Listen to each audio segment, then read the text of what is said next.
Assalamualaikum warahmatullahi wabarakatuh. Bagaimana kabar anak-anak semuanya? Baik, aku harap semoga kalian dalam keadaan sehat walafiat dan tidak kurang suatu apapun. Hari ini anak-anak berjumpa lagi dengan Pak Eko di pembelajaran tematik buku 3A subtema 2. Untuk hari ini pembahasannya kita akan membahas tentang pertumbuhan dan perkembangan pada manusia. Anak-anak semuanya, tahukah kalian berat badan dan tinggi badan manusia semakin lama semakin bertambah. Saat kita masih bayi, tentunya kita tidak bisa merangkak atau berjalan. Dan saat kita masih bayi pula, kita belum bisa membaca. Nah, merangkak, membaca, berat badan, tinggi badan, itulah yang mempengaruhi perubahan dari pertumbuhan dan perkembangan manusia itu sendiri. Anak-anak, apakah arti dari pertumbuhan itu? Pertumbuhan adalah berubahnya berat badan dan tinggi badan pada manusia. Anak-anak semuanya, pertumbuhan pada manusia itu terjadi ketika kita dalam masa kandungan. Dan pertumbuhan pada manusia berhenti ketika kita sudah mengalami masa dewasa. Anak-anak semuanya, pertumbuhan pada manusia itu dipengaruhi oleh beberapa faktor. Antara lain, yang pertama adalah faktor gen dari orang tua kita. Yang kedua adalah pola makan kita yang sehat dan bergizi. Yang ketiga adalah waktu istirahat kita setiap harinya. Yang keempat adalah olahraga yang kita lakukan minimal 1 minggu 1 kali. Dan yang terakhir adalah rekreasi bersama orang tua maupun bersama dengan keluarga. Apa saja jenis makanan yang bergizi dan menyehatkan? Tentunya yang pertama harus ada yang namanya makanan pokok. Yang kedua ada sayur-sayuran. Yang ketiga ada lauk pauk. Yang keempat tentunya ada buah-buahan. Dan yang terakhir dilengkapi dengan minum susu. Anak-anak semuanya, apa arti dari makanan pokok? Ya, makanan pokok adalah makanan yang mengandung karbohidrat yang kita gunakan sebagai sumber tenaga dalam tubuh kita. Apa saja contohnya dari makanan pokok tersebut? Antara lain ada beras, tepung, sagu, kemudian gandum, roti, ketela, ubi, dan lain sebagainya. Yang kedua adalah lauk pauk. Apa itu lauk pauk? Lauk pauk adalah makanan yang mengandung protein. Protein di sini dibedakan menjadi 2 macam. Yang pertama adalah protein hewani dan yang kedua adalah protein nabati. Nah, kali ini kita akan membahas satu-satu dari 2 jenis protein tadi. Protein yang pertama adalah protein hewani. Apa itu protein hewani? Protein hewani adalah protein yang berasal dari hewan. Contohnya ada ikan, ada daging, ada telur, ada susu, dan keju. Sedangkan protein nabati adalah protein yang berasal dari tumbuh-tumbuhan.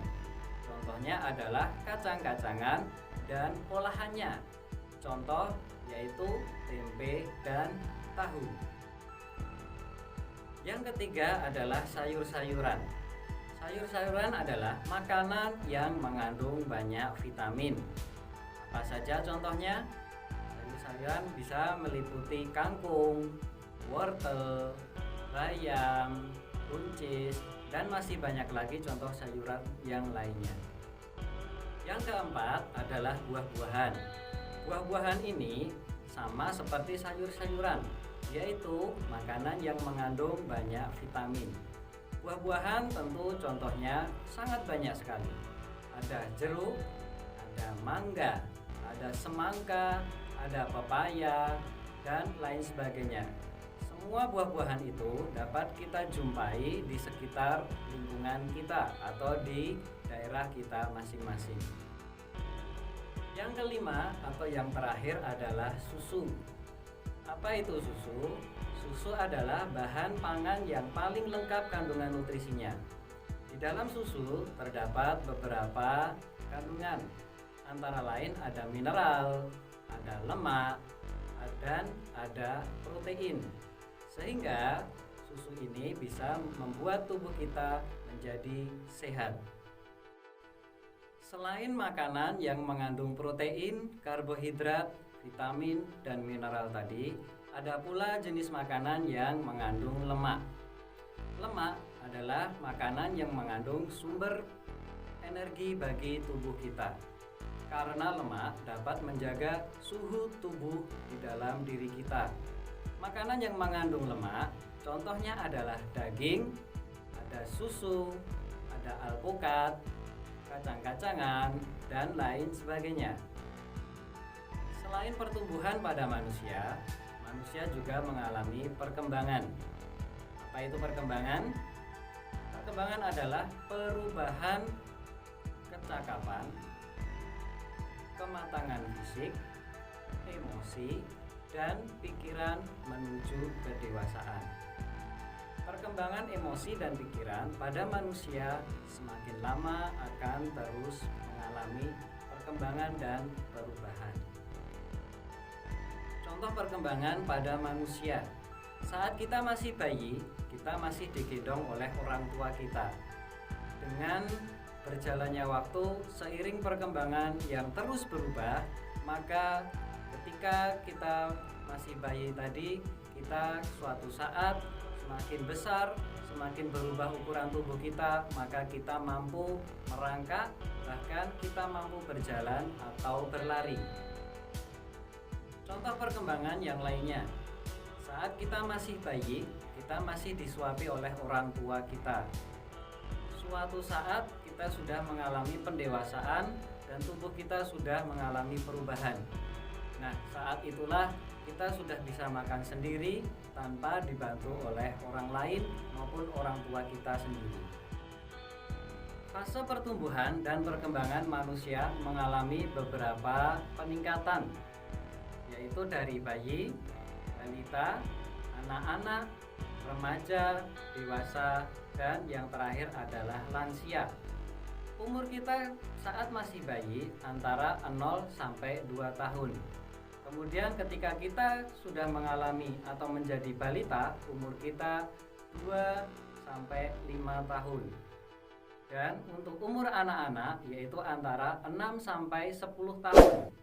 Sedangkan umur untuk remaja yaitu 11 sampai 20 tahun.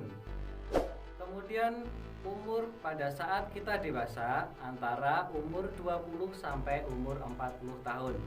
Dan yang terakhir adalah lansia, yaitu umurnya di atas 50 tahun. Bagaimana anak-anak semuanya? Pak Eko harap anak-anak sudah paham dengan penjelasan materi yang Pak Eko sampaikan tadi. Kita simpulkan, yaitu pertumbuhan dan perkembangan setiap manusia itu berbeda-beda. Perbedaan ini disebabkan oleh beberapa faktor, antara lain makanan bergizi, faktor keturunan dari orang tua kita, waktu istirahat yang cukup bagi tubuh kita, kemudian waktu untuk olahraga, dan yang terakhir adalah rekreasi. Setiap perbedaan yang ada pada diri kita harus kita syukuri, karena semuanya itu adalah pemberian dari Allah Subhanahu wa Ta'ala kepada hamba-hambanya. Demikian materi dari Pak Eko yang Pak Eko sampaikan hari ini. Semoga bermanfaat ya. Dan jangan lupa tetap belajar di rumah, tetap semangat, dan selalu jaga kesehatan walaupun kita masih belajar secara online. Dari Pak Eko, jika ada salah mohon maaf. Assalamualaikum warahmatullahi wabarakatuh.